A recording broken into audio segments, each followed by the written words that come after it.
नमस्कार, प्रणाम, आदाब, वंदे मातरम, भारत माता की जय। प्यारे बच्चों, साथियों, मित्रों, सभी का स्वागत है आपके इस यूट्यूब सेशन में, टेस्ट के डिस्कशन में। चलिए फटाफट टकाटक आ जाइए आप लोग। Santosh Kumar, good evening ji, good evening. Aman, Manish, Pranav, Priya Singh, Hina Khan, Pritisha, Priya Yadav, Ritesh Kumar, Anurag Mishra ji, Priyanka Bharati, Pranav Kumar, good good evening, good evening. सभी को नमस्कार, सभी को नमस्ते। आवाज़ वगैरह सब ठीक है? एक बार बता दीजिए।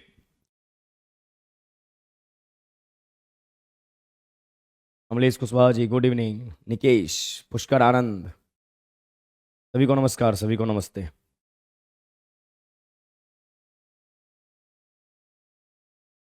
श्री गणेश करें। नमस्ते नमस्ते। श्री गणेश किया जाए।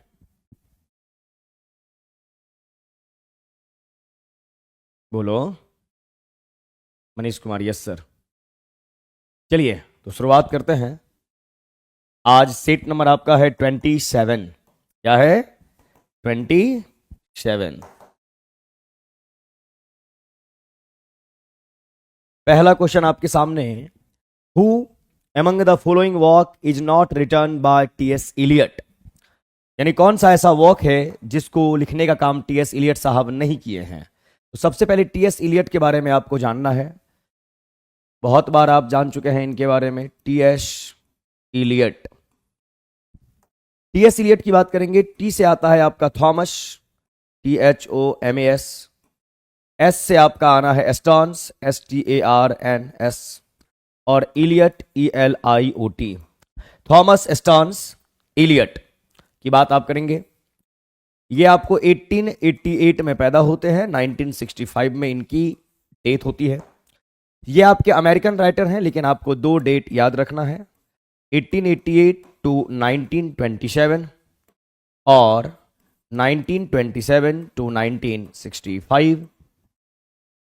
1888 टू 1927 ये रहे हैं आपके कहां पे? यूके यानी कि यूएसए यानी अमेरिका, यूएसए में यानी कि अमेरिका में।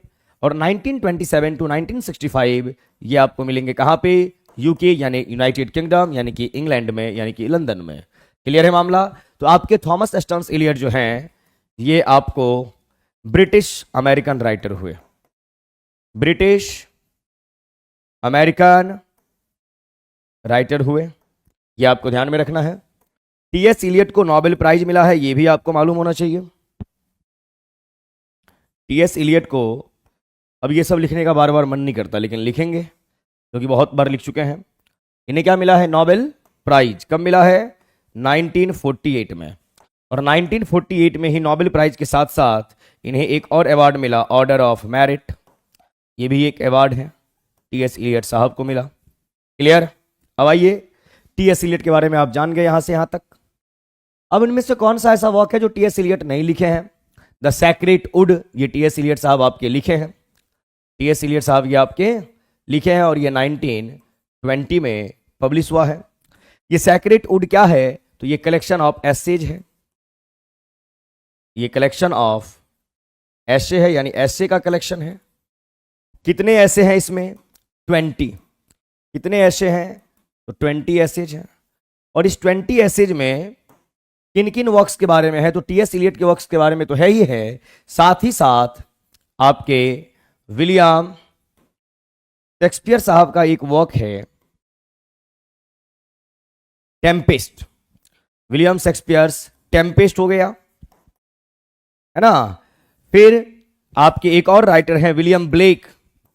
विलियम ब्लेक, इनके बारे में यहां पे लिखा गया है। और फिर एक आपके मिडिल एज के राइटर हुए दांते एलिग्री। दांते एलिग्री, दांते एलिग्री, इन सभी के बारे में इन्होंने ऐसे लिखने का काम किया है। 20 एसेज का ये कॉम्बिनेशन है जिसका नाम है द सेक्रेट वुड, और ये पब्लिश हुआ है 1920 में। और इसको लिखने का काम कौन किया है? टी.एस. इलियट साहब किए हैं। उसके बाद द फंक्शंस ऑफ क्रिटिसिज्म, ये भी आपके कौन लिखे हैं? टी.एस. इलियट। और ये एक ऐसे है, ये एक ऐसे है, ये आपको ध्यान रखना है। कीवर्ड्स, कीवर्ड्स, और इसका पूरा नाम है keywords vocabulary of culture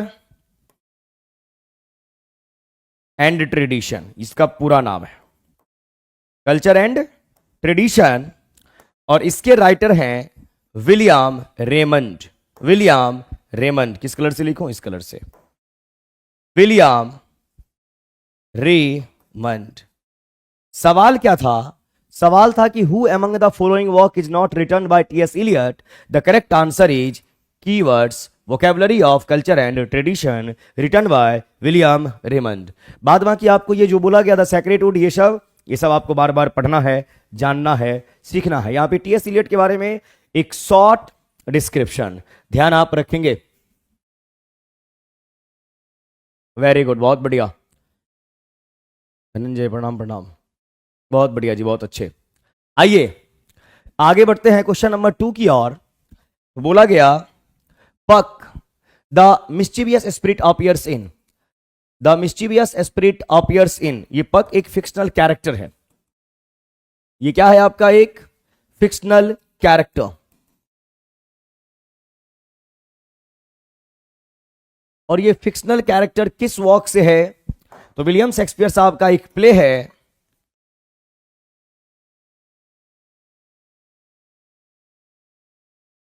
William Shakespeare साहब का एक प्ले है a midsummer night's dream. A midsummer night's dream. उसमें एक कैरेक्टर है जिसका नाम है पक द मिस्चीवियस स्पिरिट। और मिस्चीवियस का मतलब क्या होता है? जो थोड़ा शरारती हो, है ना, वो आप ध्यान में रखेंगे। पक इसका एक कैरेक्टर है जो कैसा है? थोड़ा सा शैतान टाइप का है, मिस्चिप है। कैसा है? मिस्चिप है, ये आप ध्यान में रखेंगे। द अननेमेबल, कल आप पढ़े थे इसके बारे में। द अननेमेबल के राइटर कौन? Samuel bucket. सैमुअल बकेट बोला जाता है इन्हें। और सैमुअल बकेट का पूरा नाम क्या है? तो सैमुअल बकेट के मिडिल नेम की बात करेंगे तो Samuel Barclay. Samuel Barclay Beckett, Barclay Beckett. और ये आपका नॉवेल है। ये क्या है? द अननेमेबल, ये आपका नॉवेल है जिसको पब्लिश किया गया 1953 में। 1953 में। Pride and prejudice, pride and prejudice, इसको लिखने का काम कौन किए? Jane Austen. Jane Austen. और ये टीआरई 3.0 में दिखने को मिला, जेन ऑस्टिन। जेन ऑस्टिन एक नॉवेलिस्ट है और इन्होंने 6 नॉवेल्स लिखा है अपने लाइफ में, 6 नॉवेल्स। फिर आप लोग फटाफट इनके 6 नॉवेल का नाम कमेंट सेक्शन में जरूर लिख दीजिए। 12th नाइट, ये कौन लिखे हैं भैया? तो ये भी आपके लिखे हैं कौन? Father of English drama. कौन है फादर ऑफ इंग्लिश ड्रामा? नाम बताइए। फादर ऑफ इंग्लिश ड्रामा कौन है राइटर? किनको बोलेंगे? तो विलियम शेक्सपियर साहब, विलियम शेक्सपियर साहब को। और विलियम शेक्सपियर साहब पैदा कब होते हैं? तो 1564। डेथ कब होती है? 1666, 1616। और आपको मालूम है कि विलियम शेक्सपियर साहब एलिजाबेथन, कल भी आपको बताया था, एलिजाबेथन प्लस जैकोबियन दोनों एज से बिलोंग करते हैं।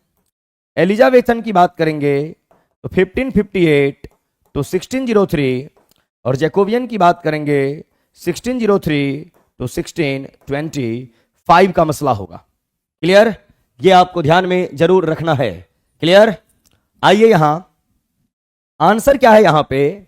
तो Puck the mischievous spirit appears in none of the above, none of the above. The unnameable 12th night है, प्राइड एंड प्रेजुडिस है। करेक्ट ऑप्शन आपका क्या हो जाना है? ई हो जाना है।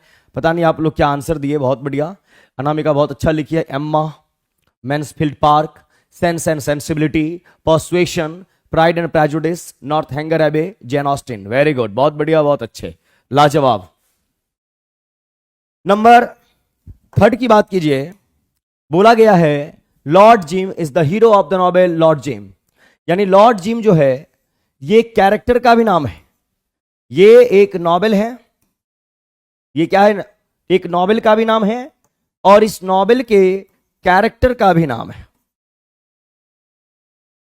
कैरेक्टर्स नेम, क्या ये कैरेक्टर का भी नाम है? Lord Jim. Clear? Is the hero of the novel Lord Jim written by Ahmed Ali. Ahmed Ali जो है ये पाकिस्तानी आपके राइटर हैं, इनका नाम है सर अहमद अली।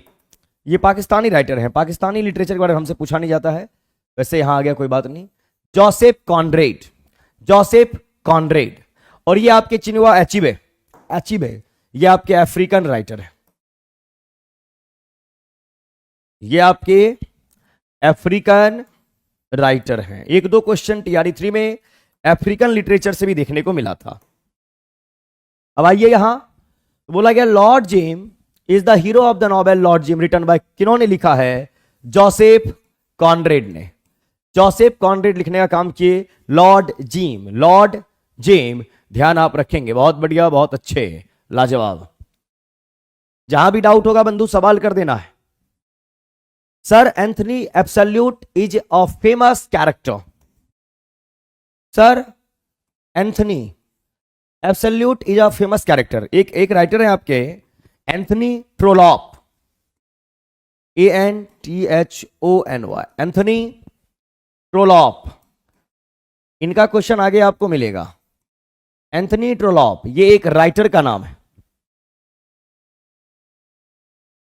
कौन है ये? एक राइटर का नाम, एक ऑथर का नाम है। यहां पर एंथनी क्या है? एक कैरेक्टर है। क्या है? कैरेक्टर। और एक फेमस कैरेक्टर है। ए और फेमस दोनों अलग होना चाहिए। Sir Anthony absolute is a famous character in. सबसे पहले आप ये बताइए मेरे को, यहां जो मार्लो लिखा हुआ है अ मर्चेंट ऑफ वेनिस, किन्होंने लिखा है? क्रिस्टोफर मार्लो ने या किसी दूसरे राइटर ने? और अगर दूसरे राइटर ने लिखा है तो उनका नाम क्या है ये आपको बताना है। फटाफट आप बताइए। सबसे पहले यहां पर आप लिखे हैं मार्लो, यानी क्रिस्टोफर मार्लो। पूरा नाम क्या है इनका?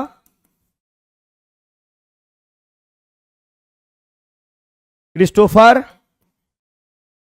मार्लो। एंथोनी ट्रोलॉप, अभी जस्ट मैंने बोला एक और राइटर है Anthony Trollope. Sheridan, Richard Sheridan, Richard Sheridan, है ना? ये आपको ध्यान में रखना है। अब आइए यहां तो बोला गया sir Anthony absolute a famous character. आपको लगेगा एंथनी ट्रोलॉप के बारचेस्टर टावर्स का कैरेक्टर। ये बारचेस्टर क्या है? इनका एक वॉक है। शेरिडन, रिचर्ड शेरिडन का वॉक कौन सा है? द राइवल नॉवेल है। और ये जो सर एंथनी ये कैरेक्टर है ये शेरिडन के किस नॉवेल से है? द राइवल से है। ये आपको ध्यान रखना है। ये ऑप्शन आपको फालतू में दिया गया फंसाने के लिए। क्रिस्टोफर मार्लो का वर्क है ज्यू ऑफ माल्टा, ज्यू ऑफ माल्टा। और वहीं पे अब मर्चेंट ऑफ वेनिस की बात करेंगे तो इसके राइटर हैं विलियम शेक्सपियर साहब।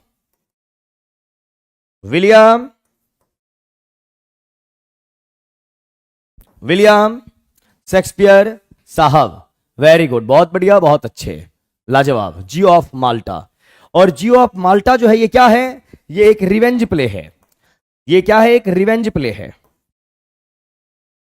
रिवेंज प्ले का नाम है। दूसरी बात क्रिस्टोफर मार्लो की बात करेंगे तो ये उसी एज ईयर में पैदा हुए जिस ईयर में आपके विलियम शेक्सपियर पैदा हुए, 1564। और इनकी डेथ कब होती है? 1593 में। कई बार एग्जाम में एज पूछ लिया जाता है at the age of 2019, at the age of 2019। जैसे आपके विलियम शेक्सपियर साहब हैं ये एलिजाबेथन और जैकोबियन दोनों एज से बिलोंग करते हैं। लेकिन क्रिस्टोफर मार्लो की बात करेंगे तो ये ओनली ये आपको एलिजाबेथन एज से ही बिलोंग करते हैं। ये आपको जैकोबियन एज में नहीं दिखेंगे। क्यों भैया? क्योंकि ये पैदा होते हैं 1564 में, डेथ होती है 1593 में। और अगर एलिजाबेथन एज की बात करें तो 1558 से 1603, यानी एलिजाबेथ 1603 तक है और इनकी डेथ 1593 में है। इसीलिए ये आपके होंगे कहां पे? तो भैया एलिजाबेथन एज में। ये आपको ध्यान में जरूर रखना है। Supriya, good evening. Good evening ji. अब यहां आइए नंबर 5। क्वेश्चन नंबर 5 आपसे क्या कह रहा? बोल रहा and know that you don't have to be perfect, you can be good. This is a line from. इस लाइन में बोला गया कोई भी इंसान परफेक्ट नहीं हो सकता, हाँ वो अच्छा जरूर हो सकता है। क्लियर है मामला। अब ये किन की लाइन है? This is line from Arthur Miller, एक राइटर हुए ऑर्थर मिलर, और उनका एक वर्क है death of a salesman. Arthur Miller writer हुए, डेथ ऑफ अ सेल्समैन एक वर्क है। ऐसे पढ़ेंगे कि क्वेश्चन में भी आपको सवाल जवाब मिले। एक अमेरिकन राइटर हुए जॉन स्टीनबैक, जॉन स्टीनबेक, और इनका एक नॉवेल हुआ east of Eden. East of Eden बहुत ही फेमस है, 1952 का नॉवेल है ये, है ना, बहुत ही फेमस नॉवेल है अमेरिकन लिटरेचर में, ईस्ट ऑफ ईडन।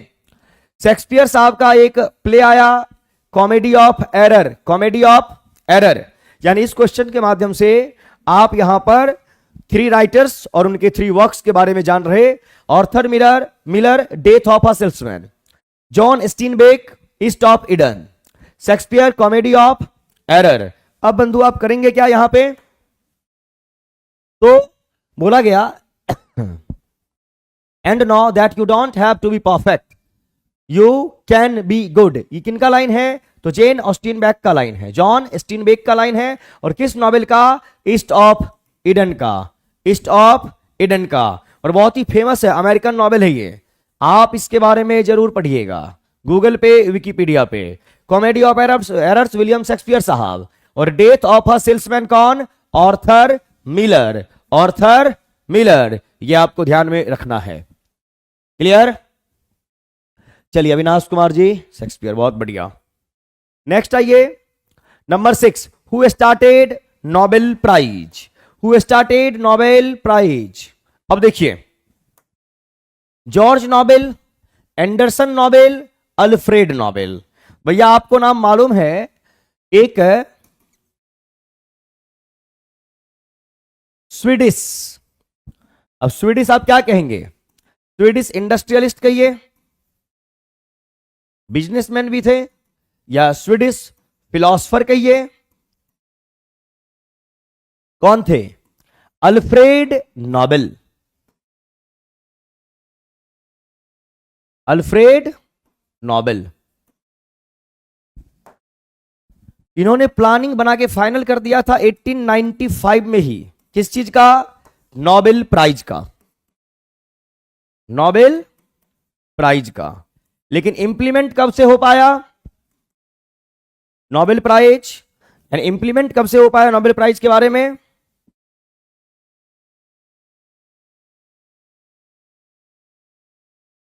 भैया इंप्लीमेंट हो पाया 1901 से, यानी पहला नोबेल प्राइज जो दिया गया था वो 1901 में दिया गया था, है ना। और ये चल कब से रहा है और प्लानिंग कब कर लिए थे अल्फ्रेड नोबेल? 1895 में। तो हु स्टार्टेड नोबेल प्राइज? भैया अल्फ्रेड नोबेल। कौन? Alfred Nobel. कहां के हैं? स्वीडन के हैं। और कल आपने पढ़ा था ऐसे एक वर्ड आया हुआ था, फ्रेज आया हुआ था, स्वीडिश पियर्स, स्वीडिश पियर्स। और इन्होंने ही इनिशिएट किया, यानी नोबेल प्राइज बांटना किन्होंने इनिशिएट किया? स्वीडिश पियर्स ने, इस ऑर्गेनाइजेशन ने। यह आपको मालूम होना चाहिए। Alfred Nobel. अनामिका लिख रही है father of English drama William Shakespeare, father of modern English drama G B. Shaw, father of English tragedy Christopher Marlowe. Very good, बहुत बढ़िया, बहुत अच्छे, है ना, बहुत बढ़िया। Alfred Bernard Nobel full name. Very good, बहुत अच्छे, बहुत बढ़िया। आइए नेक्स्ट क्वेश्चन आपका यह है कि the Nobel prize in literature was awarded to Theodore Mommsen. तो थियोडोर मॉमसेन को तो 1902 में मिला था, आपको मैं पढ़ा चुका हूं, बताइए 1901 में, यानी कि फर्स्ट टाइम, क्या बोला मैंने? फर्स्ट टाइम, सबसे पहले नोबेल प्राइज किन्हें मिला? वैसे मैंने स्मॉल एंड कैपिटल लिखना चाहिए था मेरे को। बताइए क्या नाम है उनका जिनको 1901 में मिला? यहां है कि Nobel prize in literature was awarded on Theodore Mommsen on October. देखिए अक्टूबर का जिक्र किया गया है, इन्हीं के नाम से नोबेल प्राइज के फील्ड में दिसंबर मंथ का भी जिक्र होता है।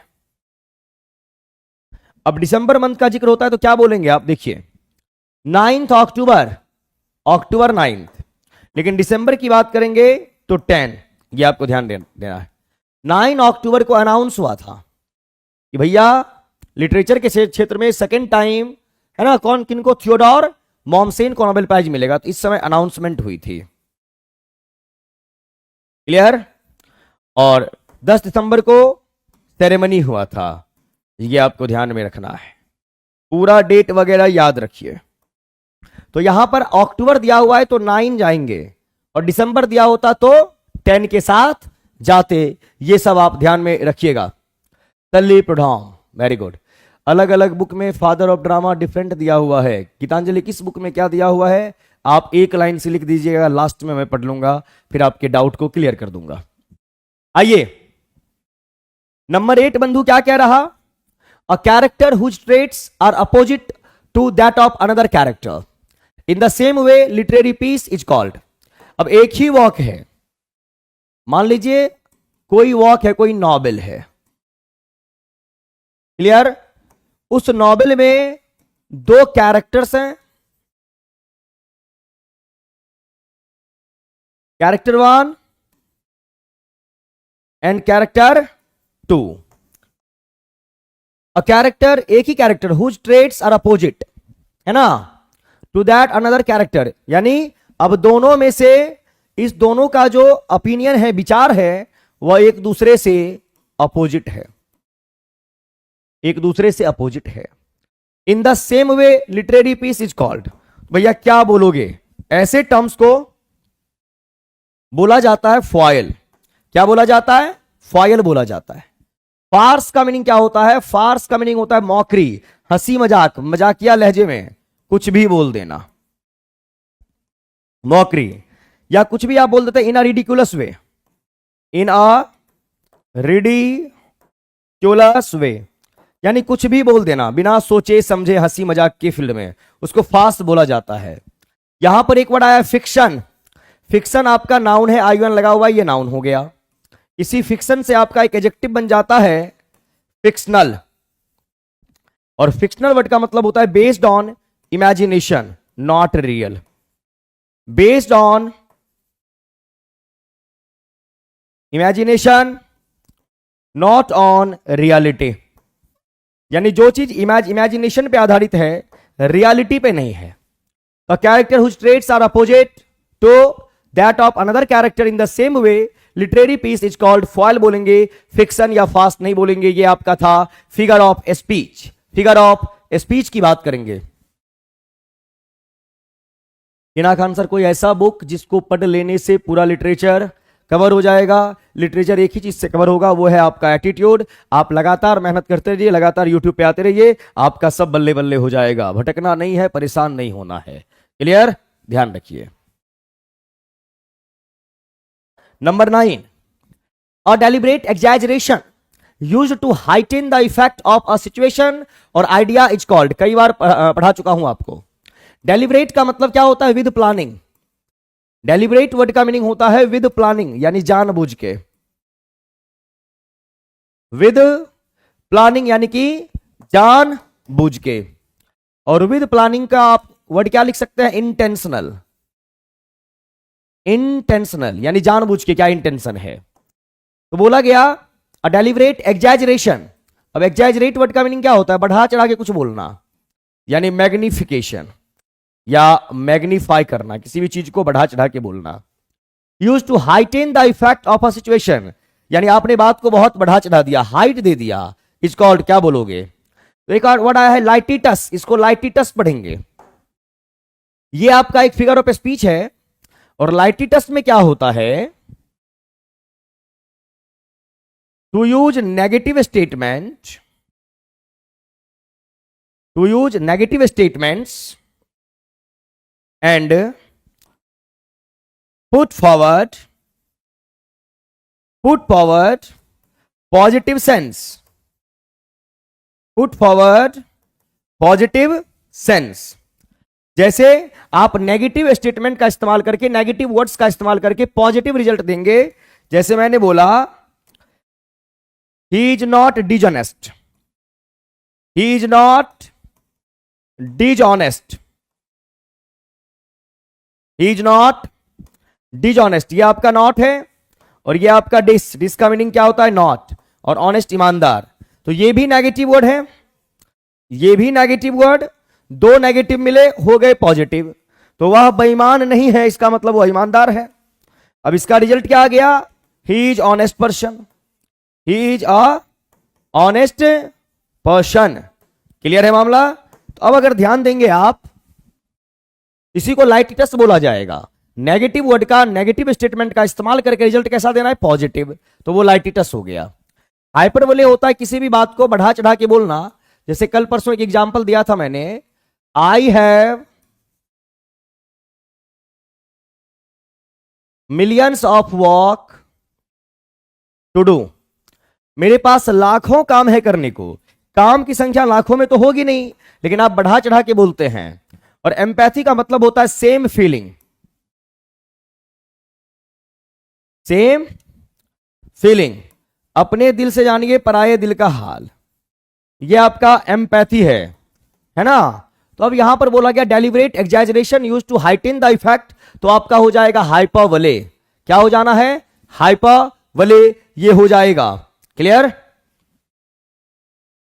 बबीता, ये नवीन सर बता सकते हैं, इसके बारे में मुझे आइडिया नहीं है। आइए आगे आ जाइए। He is not a dishonest person, ऐसे बोल सकते हैं, या ही इज नॉट डिजोनेस्ट ऐसे बोला जा सकता है। नंबर 10, क्वेश्चन नंबर 10 देखिए। This man wrote children's book, जिस इंसान के बारे में आप बात कर रहे हैं, ये बच्चों के लिए वो बुक लिखते थे। एज वेल एज, यानी साथ ही साथ पोएट्री, पोएट्री भी लिखते थे। हिज फेमस बुक्स इंक्लूड, इनके फेमस बुक का नाम है, एक का नाम the midnight folk, the midnight folk and its sequel, इसके बाद आया the box of delights, the box of delights.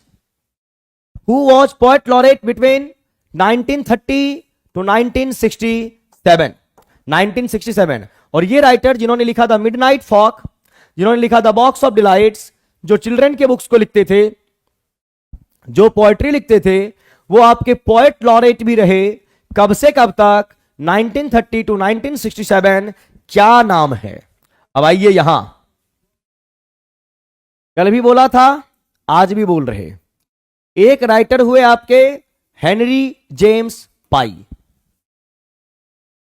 फिर आपके हुए रॉबर्ट साउदी, फिर आपके हुए विलियम वर्ड्सवर्थ, फिर आपके Alfred Lord Tennyson, Alfred Lord Tennyson,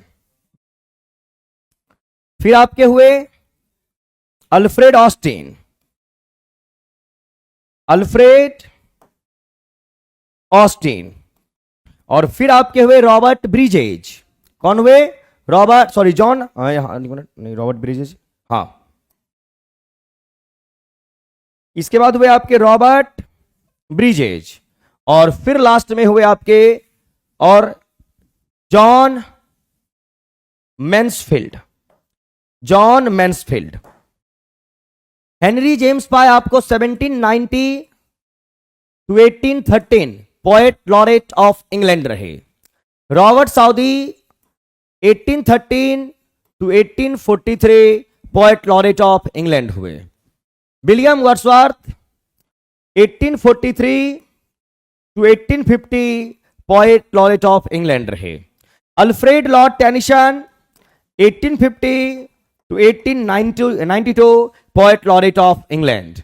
Alfred Austin 1896, 4 साल का गैप है यहां पे, 1896 टू 1913 ये आपके पोएट लॉरेट ऑफ इंग्लैंड हुए।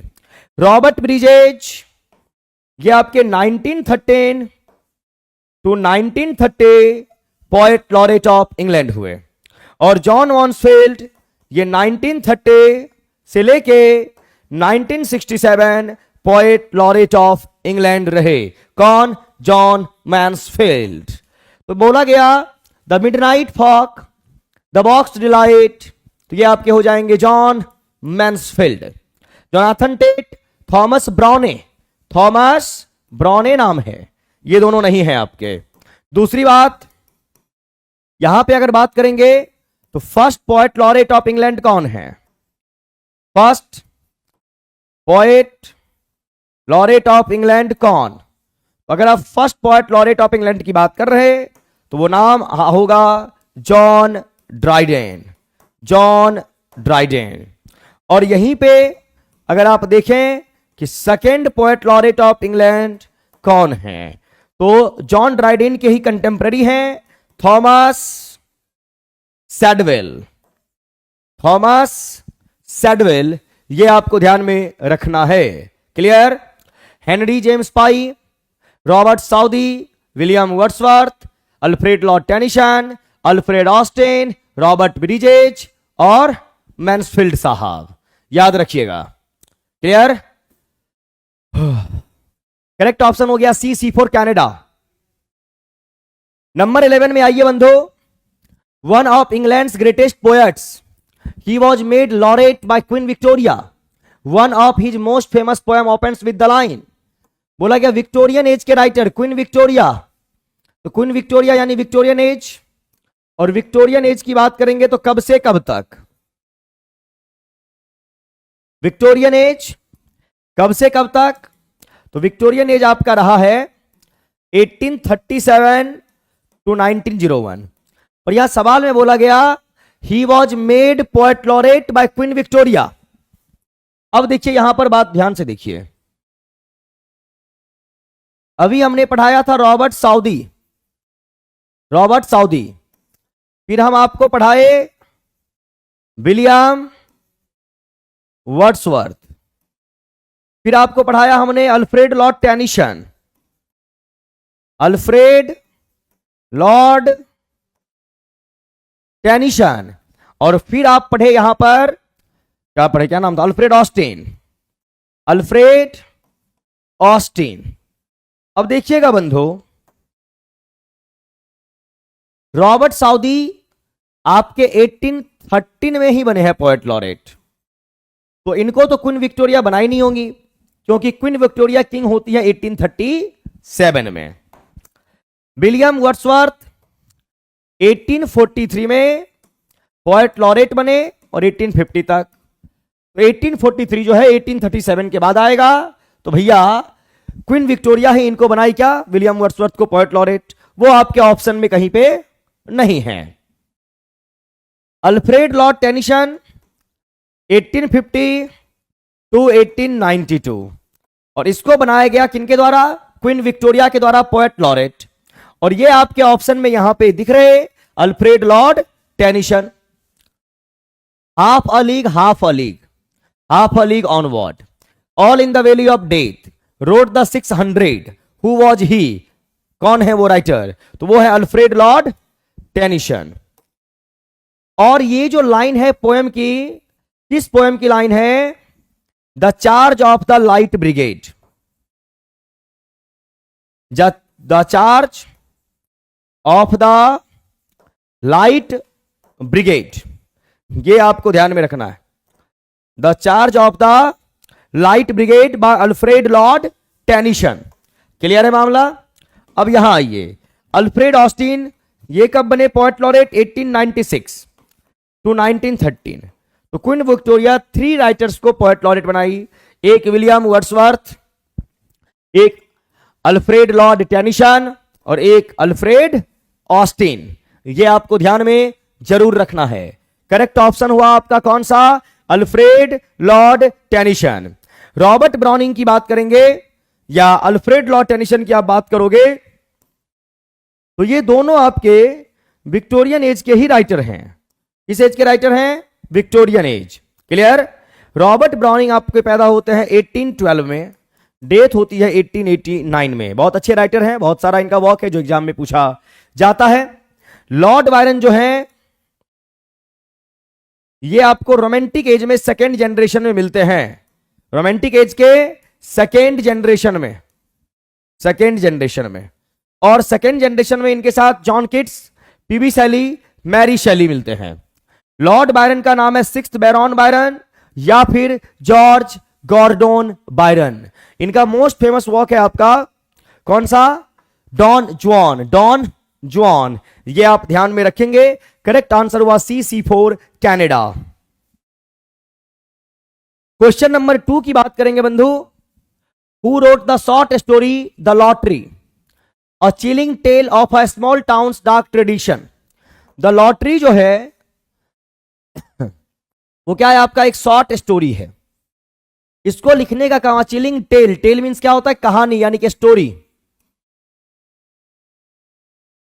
Of a small town's dark tradition, जो कि एक स्मॉल टाउन के डार्क ट्रेडिशन के बारे में बात कर रहा। कौन है राइटर? टिरले जैकन, फ्लैंडरी ओ कॉनोर, रेमंड कार्वर। ये सब आपके अमेरिकन राइटर हैं। क्लियर?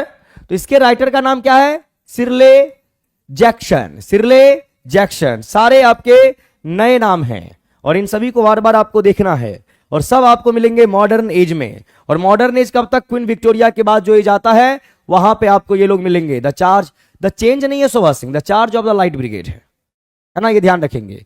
गीतांजलि क्या लिखी है आप? Father of English poetry Geoffrey Chaucer, father of English comedy Nicholas, English comedy, English classical comedy Ben Jonson, father of English essay Francis Bacon, father of English drama Christopher Marlowe, English drama आपके होते हैं William Shakespeare, है ना, ध्यान रखिएगा, drama. और modern English के आपके हो जाएंगे कौन? जीबी शॉ, ध्यान रखना है आपको। The charges of the light brigade, यहां पे आ जाइए। तो करेक्ट ऑप्शन आपका क्या हो गया? ए फॉर आगरा, ध्यान आपको रखना है। 13 में है, in which work do we find Captain Ahab obsessive quest for the white whale. सबसे पहले in which work do we find Captain Ahab. Captain Ahab जो है एक कैरेक्टर है, एक कैरेक्टर है, एक फिक्शनल कैरेक्टर है, एक फिक्शनल कैरेक्टर है ना। किस नॉवेल का? किस नॉवेल का? मॉबी डिक, टाइपी, बिली बर्ड। भैया एक नॉवेल है आपका मॉबी डिक, इन्होंने लिखा है हरमन विल, हरमन विले या हरमन विल बोल सकते हैं इसको। क्लियर है? और इन्हीं, ये नॉवलिस्ट है, ये आपके अमेरिकन राइटर हैं। कौन है ये? नॉवलिस्ट, अमेरिकन राइटर हैं ये आपके। और इसी का एक कैरेक्टर है कैप्टन अहाब। और जो ऑब्सेसिव है, ऑब्सेसिव का मतलब क्या होता है? ऑब्सेशन। और ऑब्सेशन मीन्स होता है पागलपन। ऑब्सेशन का मतलब होता है क्रेजीनेस। क्या होता है ऑब्सेशन का मीनिंग? क्रेजीनेस, यानी कि पागलपन। किस चीज के लिए पागल है? व्हाइट वेल के लिए, व्हाइट वेल के लिए। किस नॉवेल का? तो मॉबी डिक, ये एक नॉवेल है। क्या ये? नॉवेल है, ये आपको ध्यान रखना है। अब यहां आइए, यहां पर एक वर्ड लिखा हुआ है क्वेस्ट फॉर। क्वेस्ट वर्ड का मीनिंग होता है सर्च करना। क्वेस्ट का मीनिंग क्या होता है बंधु? सर्च करना। क्लियर? बिली वर्ड, बिली वर्ड बायरन साहब लिखे, बायरन, लॉर्ड बायरन। और टाइपी भी इन्हीं का वॉक है, लेकिन ये कैप्टन अहाब जो कैरेक्टर है वह मॉबी डिक का है, मॉबी डिक का है। ये आपको ध्यान में जरूर रखना पड़ेगा। क्लियर? अब आइए यहां पे, the novel A Suitable Boy. अब यहां पर इंडियन लिटरेचर आपको मिल रहा है। The novel A Suitable Boy किन्होंने लिखा है? अरविंद अडिगा, जुम्पा लाहिरी, विक्रम सेठ। कल जुम्पा लाहिरी का फुल नेम बताया गया था, कल जुम्पा लाहिरी का फुल नेम बताया गया था। फिर जुम्पा लाहिरी का एक वॉक बताया गया जिसको मिला था कौन सा प्राइज? Pulitzer prize. ये आपको बताना है, ये आप बताएंगे, Pulitzer prize. Clear? Arvind Adiga के बारे में भी आपको बोला गया है। विक्रम सेठ इंडियन राइटर, काफी नाम है, ये लोग जीवित हैं अभी। अब देखिए, अ सुटेबल बॉय जो है वो एक नॉवेल है और किनके द्वारा पेन किया गया? पेन का मतलब होता है रिटर्न, PNN पेन। पेन अगर नाउन हो तो कलम, पेन अगर वर्ब हो तो इसका मीनिंग होता है राइट, यानी लिखना। तो सुटेबल बॉय किनके द्वारा लिखा गया? विक्रम सेठ। किनके द्वारा? विक्रम सेठ के द्वारा। चलिए, लीलांजना सुदेशना फुल नेम है, वेरी गुड। बहुत बढ़िया। इन 2000। बोलिए कौन सा बुक था? The white tiger. और ये किनका वर्क है? द व्हाइट टाइगर तो अरविंद अडिगा। और टाइगर ये TYGER, ये किन्होंने लिखा है बताइए? किस वर्क के लिए मिला था इनको 2000 में पुलित्जर प्राइज? किनको? झुंपा लाहिरी को।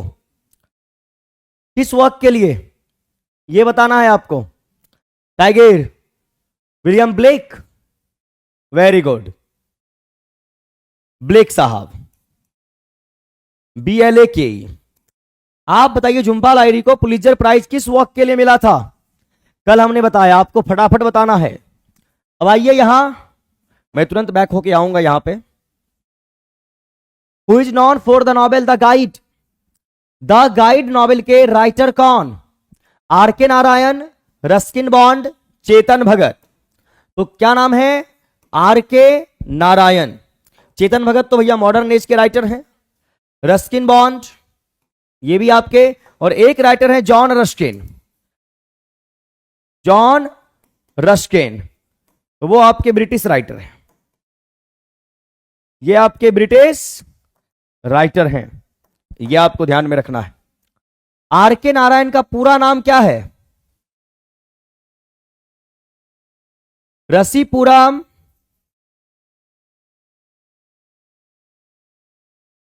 कृष्णा स्वामी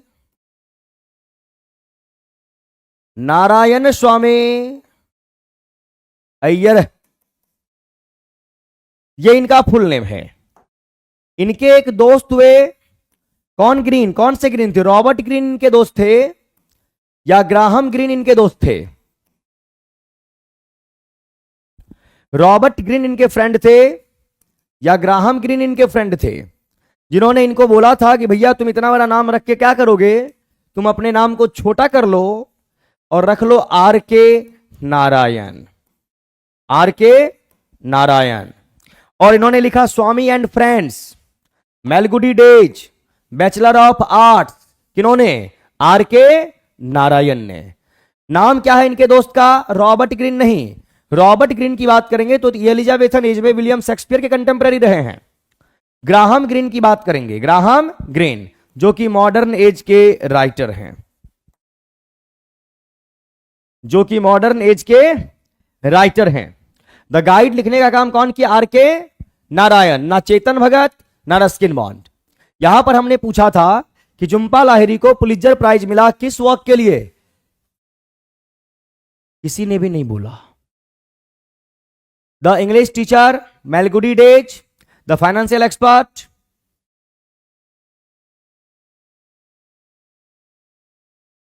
भैया मैंने मोबाइल ही नहीं देखा, बस कॉल आ रहा है, रिसीव कर पा रहे, टाइम ही नहीं मिल रहा, देख के बताएंगे। अब आइए चलिए, पुलित्जर प्राइज जो मिला था झुंपा लाहिरी को, उस वर्क का नाम कल हमने आपको बताया, interpreter of melodies. Interpreter of melodies.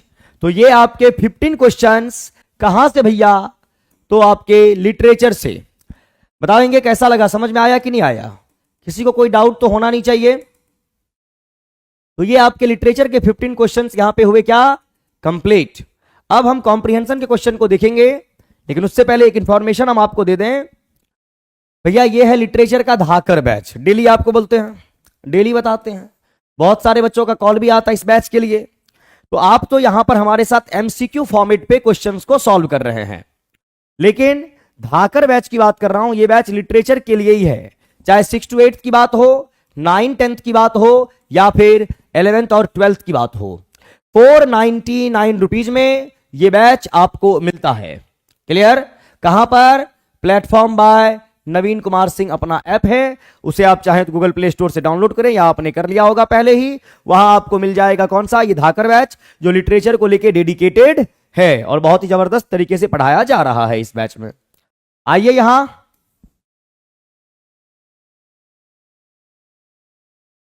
ये रहा आपके सामने कॉम्प्रिहेंशन पैसेज। कॉम्प्रिहेंशन पैसेज को करना है सॉल्व। तो आइए पढ़ते हैं ईमानदारी से, आप लोग भी पढ़ें। बोला गया philosophy of education is a level applied to the study of the purposes, process, nature and ideas of education. यानी यहां से लेके यहां तक अगर बात की जाए, यहां से यहां तक एक सेंटेंस है और उसमें बोला गया फिलॉसफी ऑफ एजुकेशन, एजुकेशन का जो philosophy of education is a level applied to the study of, अब स्टडी क्यों करते हैं, to the study of purpose, process, nature and ideals of education, ये बोला गया है। इट कैन बी कंसिडर्ड, अब यहां पर कैन बी कंसिडर्ड यानी कि पैसिव वॉइस में है, इसको कंसिडर किया जा सकता है a branch of both philosophy and education. Education can be defined, फिर यहां पर मॉडल वर्ब आया कैन बी डिफाइंड यानी वी थर्ड यानी पैसिव वॉइस में, यानी एजुकेशन को डिफाइन किया जा सकता है as the teaching and learning of specific skills, कि ये टीचिंग और लर्निंग स्पेसिफिक स्किल के बारे में बात करेगा। And the imparting of knowledge, impart का मतलब होता है ज्ञान देना, बांटना, तो ये क्या करेगा, नॉलेज को बांटने का काम करेगा। जजमेंट एंड विजडम, जज करने की बात होगी, विजडम बुद्धिमानी की बात होगी। आगे बोला गया एंड इज समथिंग, ये क्या हो गया, and is something broader than societal institution of education, we often speak of many educationalist consider it a weak and woolly field. अब देखिए क्या बोला गया, एंड समथिंग ब्रॉडर यानी आप ब्रॉड माइंडेड होंगे, आप लिमिटेड फॉर्म में नहीं रहेंगे। और यहां पे एग्जांपल दिया गया then societal, societal means related to society, ये हमारे समाज में जो होता है, भेदभाव, जाति, धर्म, दिस दैट, आम इमली जो भी है। Institution of education we often speak of many educationalist consider it a weak and woolly field. पढ़ने लिखने के बाद भी अगर आप लिमिटेड हैं, ब्रॉड होके नहीं सोच रहे, तो ये आपके लिए बहुत कमजोरी की बात है, वीक एंड ओली फील्ड है। फिर too far removed from the practical application of the real world to be useful, education का प्रैक्टिकल एप्लीकेशन होना चाहिए। एजुकेशन का मतलब होता है to think freely, to think freely, यानी एजुकेशन का मतलब है कि आप मुक्त होके सोचेंगे, फ्री होके आप सोचने का काम करेंगे। तो ये बोला गया है यहां पर। आगे है too far removed from the practical application of the real world to be useful. But philosophers, लेकिन कुछ फिलोसफर की यहां पे बात की गई है। डेटिंग बैक अगर पीछे जाएं तो प्लेटो का एग्जाम्पल लिया गया, and the ancient Greeks have given the area much thought and emphasis, and there is little doubt, little का मतलब ना के बराबर, और बिल्कुल ना के बराबर डाउट है that their work has helped shape the practice of education over the millennia. और इनका जो वर्क है, जो इन्होंने लिखने का काम किया है ना, और वो एजुकेशन को क्या किया, लोगों तक पहुंचाया और सपोर्ट करने का काम किया मिलेनिया, लाखों। Plato is the earliest important educational thinker, जितने भी एजुकेशनल थिंकर हुए उनमें से पहले की बात अगर करेंगे, सबसे पहले तो प्लेटो का नाम आता है। Plato is the earliest important educational thinker, and education is an essential element, और एजुकेशन के बारे में बोला गया ये एक एसेंशियल एलिमेंट है ना। कहां पर, तो the Republic, his most important work on philosophy and political theory written around 360 BC, यानी ये एक बुक का नाम है द रिपब्लिक, जिसको लिखने का काम प्लेटो किए 360 BC यानी बिफोर क्राइस्ट एरा। एग्जाम्पल यहां पे दिया गया है। इन इट, इसमें ही एडवोकेट्स, एडवोकेट का मतलब होता है सपोर्ट करते हैं, सम रेदर एक्सट्रीम मैथड्स, कुछ एक्सट्रीम मैथड्स, किस किस चीज के बारे में। तो पहला एग्जाम्पल दिया गया removing children from their mothers, कि बच्चों को अपने माता से दूर कर दीजिए, पहली बात एक ये दिया गया। Care and raising them as wards of the state, खुद से केयर वगैरह करे। And differentiating children suitable to the various castes, the highest receiving the most education, है ना, मतलब माता से उसको दूर कर देना है, फिर उसके डेवलपमेंट खुद चेक करना है, so that they could act as a guardians of the city and care of the less level, खुद से खुद की केयर वाली बातें। He believed that education should be holistic. Holistic का मतलब होता है कॉम्प्रिहेंसिव। एजुकेशन कैसा होना चाहिए? कॉम्प्रिहेंसिव वे में होनी चाहिए, हर एक चीज को कवर करे। है एजुकेशन का ये मतलब नहीं कि सिर्फ आपने किताबों को ही पढ़ लिया, नहीं, हॉलिस्टिक, शिक्षा, संस्कार, हर एक चीज की बात करेंगे। एजुकेशन शुड बी हॉलिस्टिक, इनका मानना था कि एजुकेशन जो है हॉलिस्टिक होनी चाहिए, कॉम्प्रिहेंसिव, समावेशी होनी चाहिए, including facts, skills, physical discipline, music and art. किसी भी क्षेत्र की बात करेंगे हर एक फॉर्म में, है ना, आपको हर एक चीज आना चाहिए। प्लेटो बिलीव्ड, इनका मानना है that talent and intelligence is not distributed genetically. Talent है या इंटेलिजेंस है, इज नॉट डिस्ट्रीब्यूटेड, ये बांटा नहीं जाता है, इज के साथ वर्ब का third form passive voice, genetically, है ना। वही चीज कौन सुपर 30 का जो वो डायलॉग है कि राजा का बेटा ही राजा नहीं बनेगा, राजा वही बनेगा जो उसका हकदार होगा। तो वही बोला गया कि टैलेंट और इंटेलिजेंस जो है इसको बांटा नहीं जाता जेनेटिकली, यानी बाप वो है तो हम भी हो जाएंगे, ऐसा नहीं है, वो आप अपने दम पे होंगे।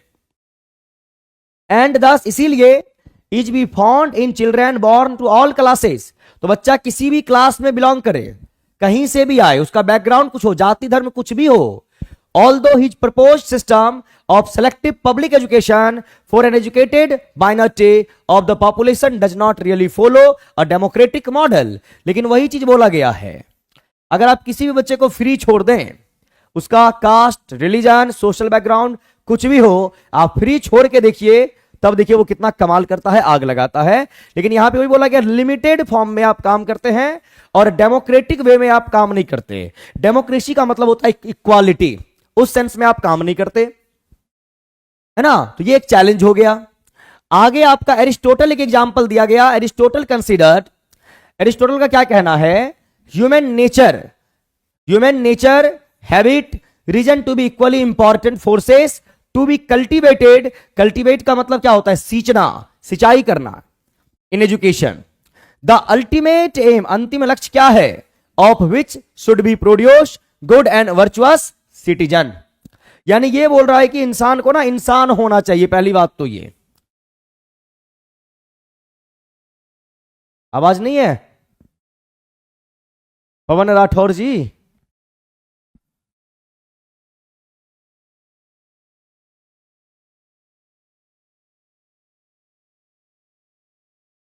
राठौर जी आवाज तो होनी चाहिए। अपना phone, yes sir, all okay, अच्छा ओके सही। पवन जी मोबाइल थोड़ा एक बार देख लीजिए आप, सही होगा। यहां आ जाइए। Should be produce good and virtuous citizens. इनका कहना है कि इंसान को इंसान होना चाहिए, हम सब चीज हो जाता है, इंसान नहीं हो पाते, ये बोला गया। He propose that teachers lead their student systematically. इनका ये मानना है कि टीचर जो है ना वो अपने बच्चे को सिस्टमैटिकली डील करे, systematically, and that repetition be used as a key tool to develop good habits. वही बोलता हूं, बार बार एक ही चीज पढ़ाता हूं ना, कि सफल होने के लिए एक ही चीज को बार बार रिपीट करना है, सिस्टमैटिक वे में पढ़ना है, डिसिप्लिन्ड वे में पढ़ना है। तो बोला है repetition be used as a key tool to develop good habits, है ना। और अच्छी हैबिट को प्रैक्टिस करना होता है बार बार। बैड हैबिट बनाने के लिए आपको मेहनत नहीं करनी पड़ती है। ठंडी का महीना है, 5 बजे सुबह जगना है, ब्लैंकेट से बाहर निकलना है, इसके लिए मशक्कत करना होगा। लेकिन अलार्म बंद करके फिर से कंबल में अपने आप को लपेट के सपेट के सोने के लिए आपको मेहनत नहीं करना होता है। तो गुड हैबिट बनाने के लिए आपको डेली प्रैक्टिस करना होगा। बोला गया की tool develop good habits unlike Socrates. अब सॉक्रेट साहब भी एक फिलोसफर हुए, प्लेटो, फिर आपके एरिस्टोटल साहब, और फिर सॉक्रेट की बात कर रहे। बोला एम्फेसिस ऑन क्वेश्चनिंग। अब सॉक्रेट साहब का यह कहना है कि क्वेश्चनिंग, सवाल होना चाहिए, सवाल कीजिए आप, है ना, क्यों हुआ, कैसे हुआ, कब हुआ, आपको सवाल करना है। सवाल करने का मतलब आपको इंक्वायरी करनी है। कोई कह दे आप मान ले, ऐसा नहीं, पहले जानेंगे फिर मानेंगे। तो सवाल करने के लिए बोल रहे। His listeners to bring out का मतलब एक्सप्लेन करना their own ideas. He emphasized the balancing of the theoretical and practical aspect of subjects taught, among which he explicitly mentions reading, writing, mathematics, music, physical education, literature, history, and wide range of sciences as well as play which he also considered important. यानी हर एक क्षेत्र में आपको काम करना है, चाहे पढ़ने लिखने की बात हो, खेल कूद की बात हो, हर एक जगह पे काम करना होता है, इंक्वायरी करनी होती है। और कई बार घर में मार पिटाई भी हो सकती है। अगर आप पिताजी से सवाल कर दिए, बाप से सवाल करेगा, है ना। दादाजी से कर दिए सवाल, बाप के बाप से सवाल करोगे, क्यों नहीं करेंगे, है ना। तो सवाल करना है, इंक्वायरी करनी है। क्लियर है मामला। तो अब जब तक आप इंक्वायरी नहीं करेंगे, जब तक आप सर्च नहीं करेंगे, रिसर्च नहीं करेंगे, तो फिर मजा नहीं आएगा, है ना। तो ये होता है। तो to bring out their own ideas, तो ये सब बोला गया। During the medieval period the idea of perennialism, मतलब perennial यानी कि permanent, was first formulated by Saint Thomas Aquinas in his work। एक राइटर हुए सेंट थॉमस एक्विनास, वो अपने वर्क डी मैजिस्ट्रो में क्या कहते हैं, तो कहते हैं कि perennialism यानी permanent holds that one should teach those things deemed to be everlasting important to all people everywhere, namely principles and reasoning, not just facts which are apt to change over time। कि समय के साथ हर एक चीज बदलता है। और यही बोले हैं आपके रविंद्रनाथ टैगोर जी, है ना जी, कि आप किसी और समय में पैदा हुए, आपका बच्चा किसी और समय में पैदा हुआ, और हर एक अगला जनरेशन अपने पिछले जनरेशन से तेज होता है, फास्ट होता है। और अगर ऐसा नहीं होता, आगे का जनरेशन फास्ट नहीं होता, तो जो 1940 का टाइम था वो 2025 का टाइम नहीं है। तो हर एक अगला जनरेशन अपने पिछले जनरेशन से, यानी ए बेटा अपने बाप से ज्यादा फास्ट होगा, है ना। लेकिन वही डायलॉग क्या होता है, रिश्ते में हम तुम्हारे बाप लगते हैं तो लगते हैं, है कि नहीं है। अन्नी Singh good morning good morning good morning good morning, है ना जी। इतनी बार आप लिख दिए नमस्कार, हो गया। अब आइए पढ़ा लेते हैं। holds that one should teach those things deemed to be everlasting importance to all people everywhere, namely principles and reasoning, not just facts which are apt to change over time। कि हर एक चीज समय के साथ क्या होगा, बदलेगा। and that one should teach first about people, not machines or techniques। तो वही बोला गया, पहले आदमी को इंसान रहने दीजिए, रोबोट मत बनाइए। हम लोग रोबोट बनने के चक्कर में होते हैं। स्कूल में क्या पढ़ाया जाता है, पहले तुमको भैया फर्स्ट कर जाना है, बस बात खत्म। बाद बाकी सब पीछे रहे तो रहे, आपको क्या करना है, आगे हो जाना है ना। एकदम मशीन वाला काम। आइए, तो should teach first about people, not machine और techniques. It was originally religious in nature, जो इंसान का एक नेचर होता है वैसे रहने दीजिए। And it was only much later that theory of a secular perennialism developed during the Renaissance।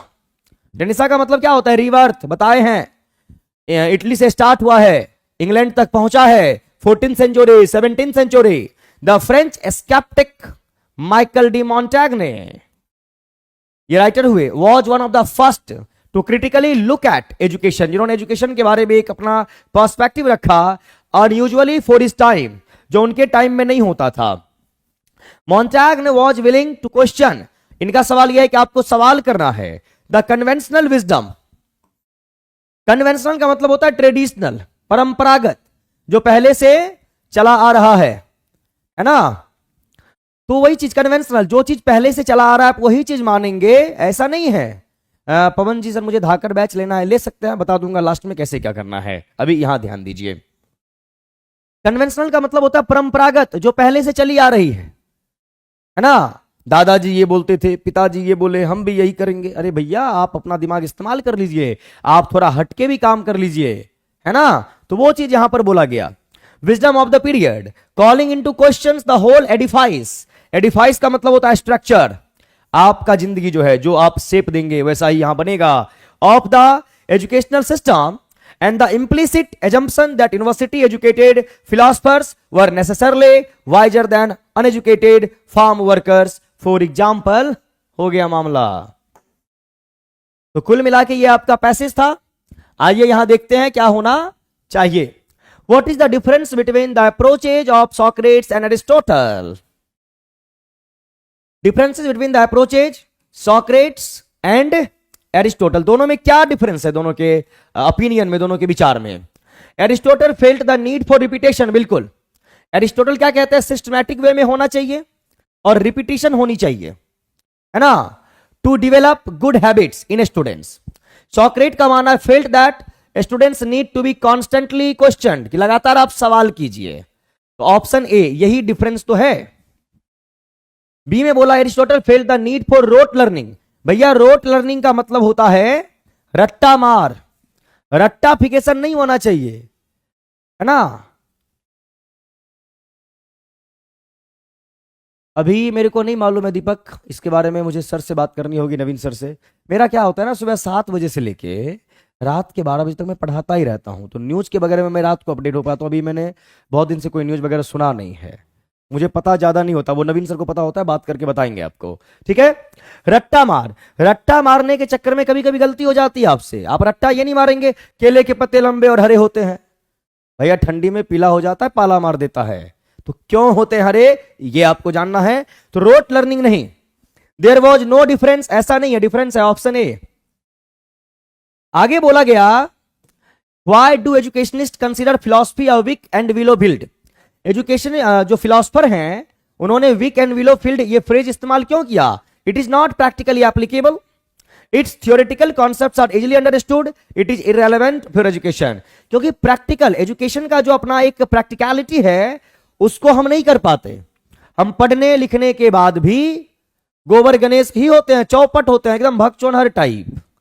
पढ़ने लिखने का क्या मतलब है? टू थिंक फ्रीली, आप आजाद होके सोचेंगे, आप लिमिटेड नहीं है किसी भी लेवल पे. लेकिन वही चीज है, हम में वो चीज आ ही जाती है धर्म के नाम पे, जाति के नाम पे, दिस दैट जो भी है उस सेंस में, तो फिर आप पढ़े लिखे नहीं हुए. What do you understand by the term perennialism? इसका मतलब होता है permanent. In the context of the given comprehension passage it refers to something which has of ceaseless importance. Ceaseless, cease का मीनिंग स्टॉप, लीज का meaning not. It refers to something which is quite unnecessary, जिस चीज की need नहीं है. It refers to something which is abstract and theoretical. भैया ceaseless मतलब seize का मीनिंग क्या होता है? सीज फायर बोलते हैं ना, युद्ध विराम. तो लेस का मीनिंग नॉट, सीज का मीनिंग क्या? स्टॉप. भाई साहब जो रुके ही नहीं, जो अनंत काल तक बना ही रहे, उस सेंस में बात करेंगे. Option A. Were Plato's believe about education democratic? क्या प्लेटो साहब का यह मानना है कि एजुकेशन डेमोक्रेटिक होनी चाहिए? डेफिनेटली यस, बिल्कुल होनी चाहिए. Why did Aquinas, Thomas Aquinas एक राइटर हुए, propose a model of education which did not lay much emphasis on facts. Facts are not important, facts do not lead to holistic education, facts change with changing times. बिल्कुल, समय के साथ हर एक चीज बदलता है. पहले आप बच्चे थे, अब आप यंग हैं, एक समय के बाद बूढ़े हो जाएंगे, एक समय आप खत्म हो जाएंगे, है ना. तो वो सेंस यहां पर आएगा. करेक्ट ऑप्शन हुआ सी, सी फॉर कनाडा. और आपका यहां पे आ जाइए. हालत खराब हो जाता है बोलने में. ये है क्लोज टेस्ट बंधु. आइए सॉल्व करते हैं cloze test. A Mumbai based company said its dash to repay a loan of around 4,000 crore to a consortium of public sector banks, claiming it dash a loss of around 1,500 crore because its vendors took it for a dash. The banks promptly dash a corporate investigator to get to the bottom of the matter and it turned out to be dash of fraud. कुल मिला के banking system के बारे में है.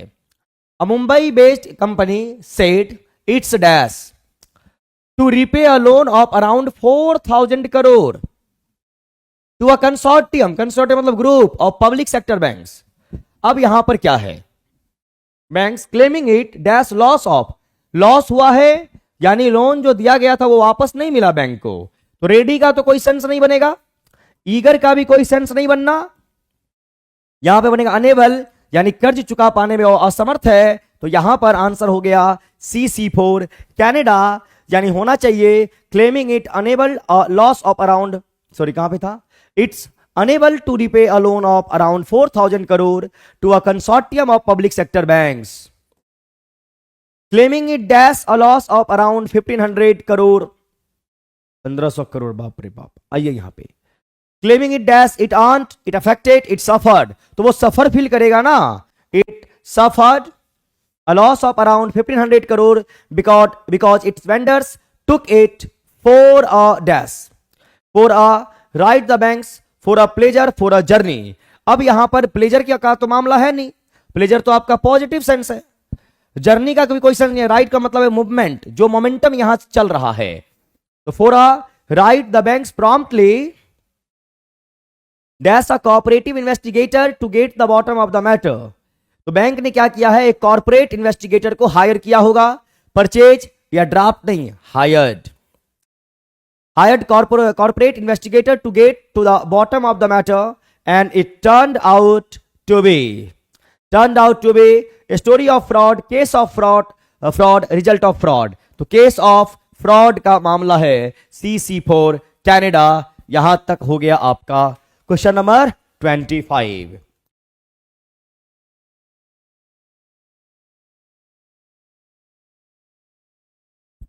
आइए यहां synonym की बात कर रहे, वर्ड है आपका डिफंक्ट। डिफंक्ट वर्ड जो है ये आपका होता है एडजेक्टिव, और डिफंक्ट वर्ड का मीनिंग होता है आउटडेटेड, आउटडेटेड। इसी के लिए आप एक वर्ड पढ़ते हैं ऑबसोलेट, ऑबसोलेट। एक वर्ड पढ़ते हैं आप एनाक्रोनिस्टिक, एनाक्रोनिस्टिक। और एक वर्ड आपका आता है एंटेडिलुवियन, एंटेडिलुवियन। और एक वर्ड और आता है अनवोग, UNVOGUE, अनवोग। तो आउटडेटेड जो आउटडेटेड है, ऑबसोलिट अप्रचलित। एनाक्रोनिस्टिक की बात करेंगे तो भैया एन का मीनिंग होता है नॉट, और क्रॉन का मीनिंग होता है टाइम। और एंटीडिलुवियन वर्ड की बात करेंगे, मेरा तबीयत बिगड़ते जा रहा है, आओ पहले इसको कंप्लीट करते हैं। एंटी का मीनिंग होता है बिफोर, और डिलुवियन का मतलब होता है फ्लड, क्लियर, फ्लड। तो एंटी डिलुवियन यानी फ्लड की बात कर रहे, ये एक ऐसा फ्लड है जो जिसका जिक्र बाइबल में है, और बाइबल में मतलब जीसस के जन्म से पहले कोई बाढ़ आया, यानी बहुत पहले की बात है। और एंटी का मीनिंग होता है बिफोर, यानी पहले, यानी जीसस के जन्म से भी पहले, एंटीडिलुवियन। अनवोक की बात करेंगे, अन का मीनिंग होता है नॉट, और वोक का मतलब होता है इन फैशन, जो चीज फैशन में है। अनवोग जो फैशन में नहीं है, जो प्रचलन में नहीं है, उसको बोलेंगे आप डिफंक्ट। इसी को आप बोलते हैं इनऑपरेटिव। इन का मीनिंग होता है नॉट, और ऑपरेटिव का मतलब होता है कंडक्ट करना किसी भी चीज को। तो अगर जो चीज अभी आप इस्तेमाल नहीं कर पा रहे हैं, उसे आप इनऑपरेटिव या डिफंक्ट यानी आउट ऑफ यूज बोलेंगे। डिमांड का मतलब क्या है, जो चीज अभी डिमांड में है उसी को आप बोलते हैं VOGUE, वोग। और वोग का मतलब होता है जो फैशन में है, जो प्रचलन में है। और इसी डिमांड के लिए आपका एक फ्रेजल वर्ब आता है आस्क फॉर, यानी डिमांड करना।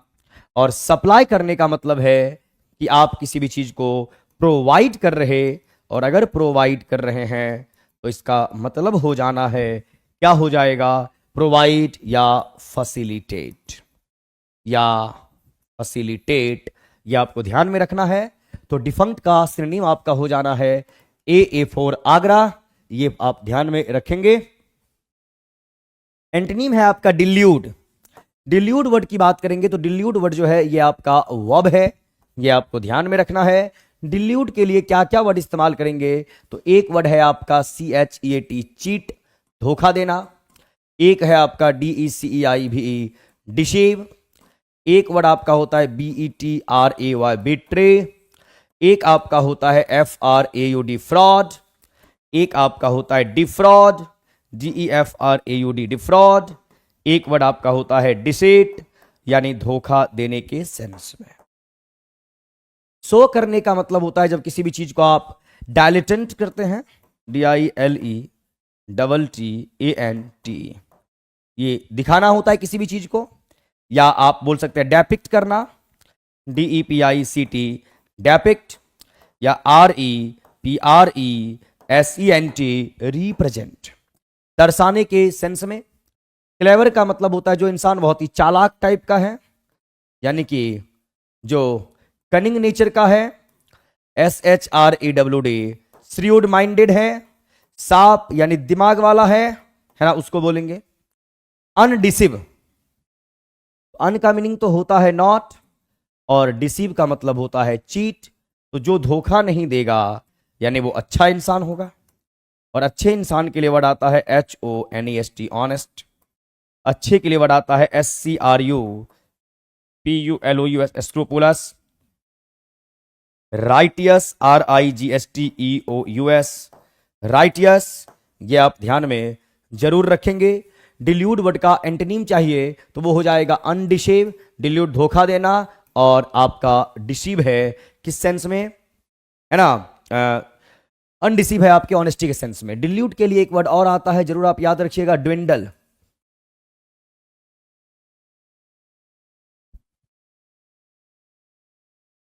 ड्विंडल नहीं, ड्विंडल का मतलब तो होता है कम होना, कोई भी चीज। एक मिनट, यहां पर स्विंडल होगा, स्विंडल, SWINDLE, SWINDLE। ड्विंडल का मतलब होता है डिक्रीज होना, स्विंडल, ये आप ध्यान में रखेंगे। 28 में आ जाइए। 28 नंबर क्वेश्चन आपका क्या कह रहा, वन वर्ड है।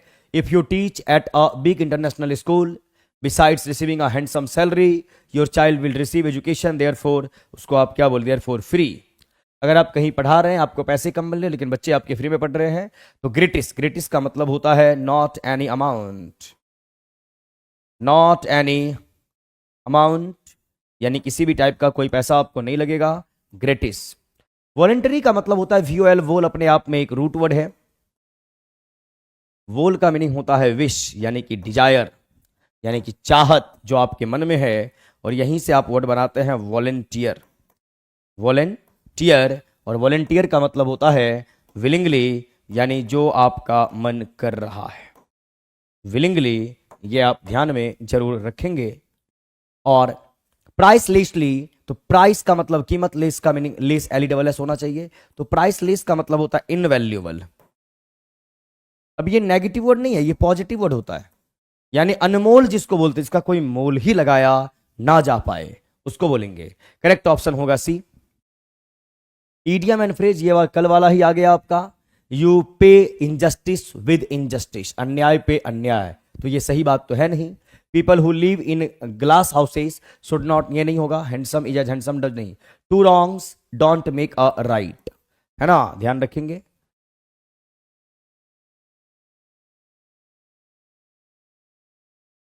करेक्टली स्पेल्ड की बात कर रहे हैं, पब्लिक क्या बोलते हैं, पोएट लॉरेट आप बोलते हैं। लॉरेट की स्पेलिंग होती है LAUREATE, LAUREATE, LAUREA, कोई भी नहीं, करेक्ट ऑप्शन E। लॉरेट का मतलब होता है रिस्पेक्ट, यानी कि सम्मान।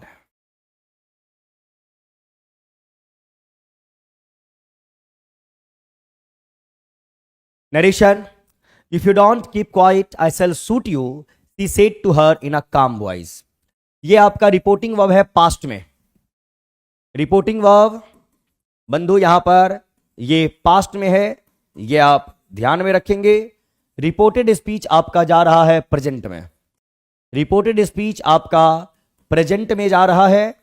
इसे जब आप चेंज करेंगे तो ये आपके पास्ट में ही जाना है। क्लियर? तो if you don't keep I shall shoot you, she said to her in a calm voice, तो यहां पर क्या होगा, शी वार्न्ड हर कामली। चलो ठीक है, कर दिया तो, क्योंकि आपने डांटा ही है। दैट, अब यहां पर क्या बोला गया, दैट। अब यहां पर लिखा हुआ है यू को मान लो सेकेंड पर्सन है, हर के अकॉर्डिंग अगर चेंज करेंगे सी, लेकिन डोंट है तो उड कैसे होगा। She said calmly that I sell, अब यू को आई सेल कैसे करेंगे आप। She want her to shoot, if का इफ आया। अब यू को हर के अकॉर्डिंग आपने किया सी, डू यानी पास्ट में है, प्रेजेंट इंडेफिनिट को पास्ट में, तो डू का didn't, keep quiet calmly, correct option C4 Canada, ये आप ध्यान में रखेंगे। कौन भाई रॉन्ग लग रहा है, क्या हुआ?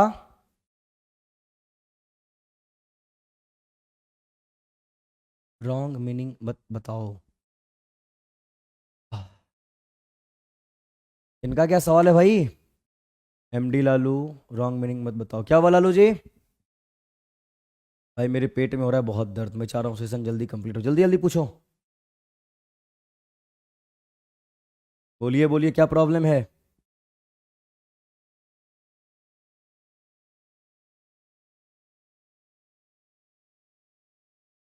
Counterfeit means fraud not surrender.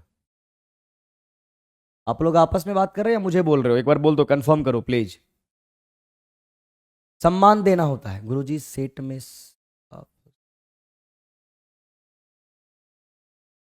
जितना हो जाए आप जितना कोशिश कीजिए, अभी अभी उस पर बात नहीं करेंगे आपसे, आप अच्छा आपस में बात ना करें, मैं डिस्ट्रैक्ट हो जाता हूं फिर, है ना, ध्यान रखिएगा। आइए 32, the company has employed 1000 graduates. यहां पर हैज भी थर्ड का मामला है, आपको एक्टिव से पैसिव में मालूम है, हैव हैज भी थर्ड होगा, तो पैसिव में अगर आप यहां पे हैव हैज, फिर यहां बिन का मामला है और फिर यहां भी थर्ड का मामला है। 1000 ग्रेजुएट्स हैड बिन नहीं चलेगा, बिकॉज प्रेजेंट के परफेक्ट में एक्टिव है, तो प्रेजेंट के परफेक्ट में ही पैसिव होना चाहिए। 1000 graduates have been employed by the company this year, correct option B for Bombay.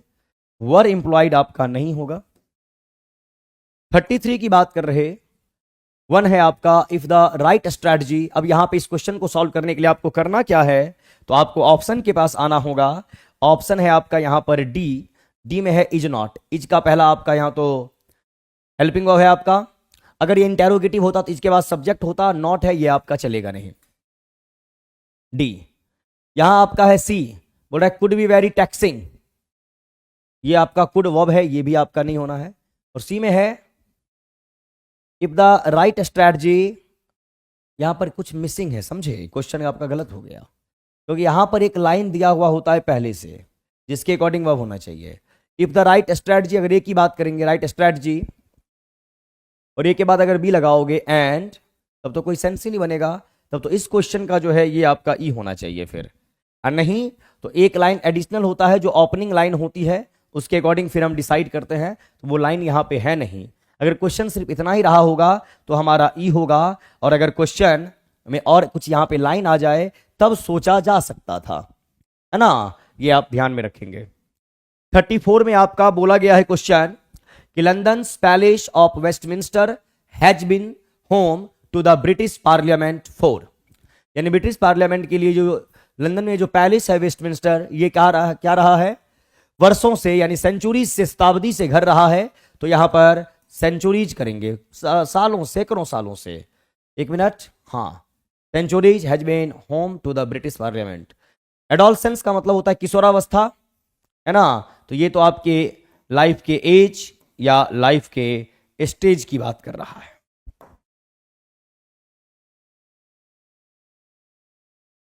Thirty five में है sharp fall in prices of jute have led the poor jute farmers to the brink of starvation.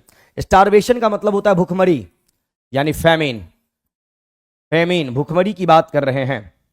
Sharp fall in prices, अब sharp fall की बात करेंगे, अब इन prices की बात कर रहे हैं, तो इन आपका प्रेपोजिशन, प्रेपोजिशन के बाद ये आपका ऑब्जेक्ट और ये आपका सब्जेक्ट। सब्जेक्ट के अकॉर्डिंग वर्ब चाहिए आपका सिंगुलर, हैव आपका होता है प्लूरल, ये आपका होगा नहीं। Has lead the poor jute farmers, has के साथ लेड लगा हुआ है, बिल्कुल सही है ए। हैव लेड नहीं होगा। सबसे पहले देखिए, आप अगर हैव का मामला हो या हैज का हो या फिर हेड का हो, तो एक्शन वर्ब का थर्ड फॉर्म आप इस्तेमाल करते हैं। हैज लेड होगा, हैव लीड, हैव के साथ वर्ब का फर्स्ट फॉर्म नहीं आता, दूसरी बात हैव वहां पे सुटेबल भी नहीं, और हैज के साथ वर्ब का फर्स्ट फॉर्म आएगा नहीं। Correct option A for Agra. 36 की बात करेंगे, the top ranking candidates will be appointed in, appointed in नहीं होता बंधो, अपॉइंटेड टू होता है। The top ranking candidates will be appointed to senior jobs. अब टू कहां है सेकंड ऑप्शन में, तो बी हमारा एरर होगा, पढ़ते ही नजर आ जाएगा। 37 की बात करेंगे, डिजीज के लिए मेडिसिन है, यानी बीमार है दवाई खाइए। और अगर भूखमरी है, अकाल है, तो फिर बारिश होनी चाहिए, क्या होनी चाहिए, सिर्फ बादल लगने से काम नहीं चलेगा। ड्रॉट का मीनिंग तो होता है ड्राई, ड्रॉट मीन्स ड्राई, और एक ड्रॉट होता है ये DRAUGST, और इस ड्रॉट का मतलब होता है current of air, current of air. और कोल्ड यानी ठंडी हवा की धारा जो वो होती है उसको DRAUGST ड्रॉट बोलते हैं, ये ड्रॉट है। और रेनफॉल का बारिश, अगर अकाल है बारिश होगी, अन्न उगेगा, लोग खाना खाएंगे, लोग ठीक होंगे। 38 it dash raining since morning. अब यहां पर टाइम दिया हुआ है, और अगर टाइम दिया हुआ है तो भैया इज रेनिंग की बात करेंगे तो कॉन्टिन्यूअस हो जाएगा। और कॉन्टिन्यूअस टेंस कोई सा भी हो, प्रेजेंट हो, पास्ट हो या आपका फ्यूचर हो, यह आपका विदाउट टाइम आता है, विदाउट टाइम। और हैज बीन की बात करेंगे, हैव बीन या हैड बीन का, तो यह आपका होता है परफेक्ट कॉन्टिन्यूअस। और परफेक्ट कॉन्टिन्यूअस जो आपका है बंधु, उसमें होता है टाइम, यानी विद।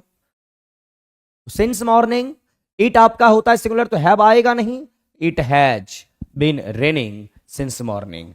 इसको ऐसे भी लिखा जा सकता था, इट्स बीन रेनिंग, मतलब it has been raining.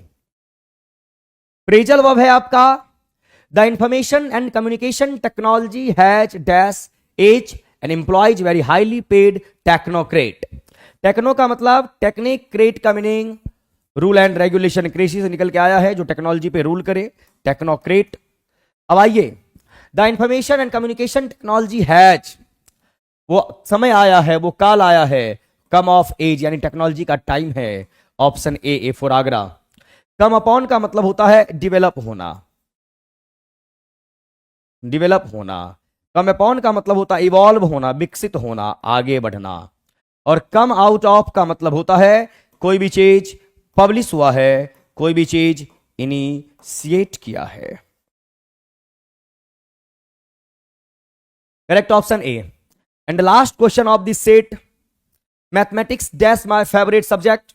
Mathematics देखिए ICS किसी भी वर्ड के लास्ट में होगा, वो आपका होता है नाउन और होता है सिंगुलर। तो मैथमेटिक्स इज होना चाहिए, हैज या आर आपका नहीं चलेगा।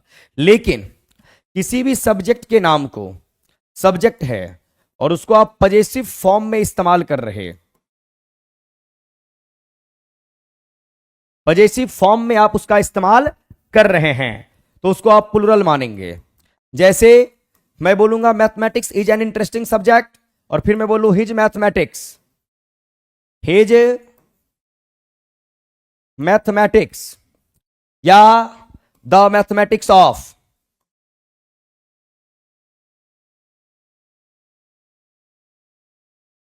अमित कुमार। अब इस दोनों कंडीशन में आपने मैथमेटिक्स को क्या बना दिया है, पोजीशन के फॉर्म में, तो अब आप यहां पे इसको प्लुरल मानेंगे, वर्ब आपका प्लुरल आएगा। ये आपको ध्यान में जरूर रखना होता है। तो मैथमेटिक्स इज होना चाहिए यहां पर, लेकिन यहीं पे होता था मैथमेटिक्स ऑफ केसी सिन्हा, आर बोलने का काम करते। ठीक है, चलिए बंधु। हाँ आर, वेरी गुड, बहुत बढ़िया, बहुत अच्छे। कैसा लगा सेशन आप सभी को, एक बार बताइए।